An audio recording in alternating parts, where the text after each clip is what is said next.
Sir ఈ laparoscopy సర్జరీస్లో ఎలాంటి advantages ఉంటాయి ఓపెన్ సర్జరీ కంటే? ఇప్పుడు మనం జస్ట్ డిస్కస్ చేసుకున్నాం కదండి, తక్కువ కట్ చేస్తాం, సో తొందరగా హీల్ అవుతాయి, ఇన్ఫెక్షన్స్ రేట్ తక్కువ, అండ్ రోజు డ్రెస్సింగ్ చేయాల్సిన అవసరం లేదు. యూజువల్గా ఓపెన్ సర్జరీస్లో రోజు డ్రెస్సింగ్ చేయాలి, చేయకపోతే ఇన్ఫెక్ట్ అవుతాయి. లాప్రోస్కోపీలో అలా కాదు, ఇవాళ సర్జరీ అయితే రేపు స్నానం చేసేమని చెప్తాం మేము పేషెంట్స్కి.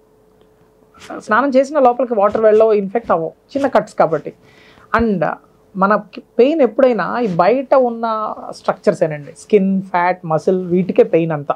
లోపల ఇంటెస్టైన్స్కి, లివర్కి, హార్ట్కి, బ్రెయిన్కి వీటికి పెయిన్ ఉండదు. They are painless structures. వాటికి ఆ నర్వ్స్ అన్నీ వేరే నర్వస్ సిస్టమ్ బ్రెయిన్ నుంచి వేరే డైరెక్ట్గా ఉంటాయి. అందుకే మన హార్ట్ని, మన బ్రెయిన్ లేకపోతే మన ఇంటెస్టైన్ మూమెంట్స్ని మనం కంట్రోల్ చేయలేం. సో ఈ సెన్సరీ నర్వ్స్ అన్నీ ఈ పైన స్కిన్, మసిల్కే ఉంటాయి. సో వీటికే ఎక్కువ పెయిన్. సో వాటిని ఎక్కువ కట్ చేస్తాం కాబట్టి ఓపెన్ సర్జరీస్లో ఎక్కువ పెయిన్ ఉంటుంది. లాప్రోస్కోపీలో వాటిని చాలా తక్కువ కట్ చేస్తాం కాబట్టి పెయిన్ కూడా చాలా తక్కువ, డ్రాస్టిక్గా 10x టైమ్స్ తగ్గిపోతుంది పెయిన్ ఓపెన్ సర్జరీతో పోలిస్తే లాప్రోస్కోపిక్ సర్జరీస్లో.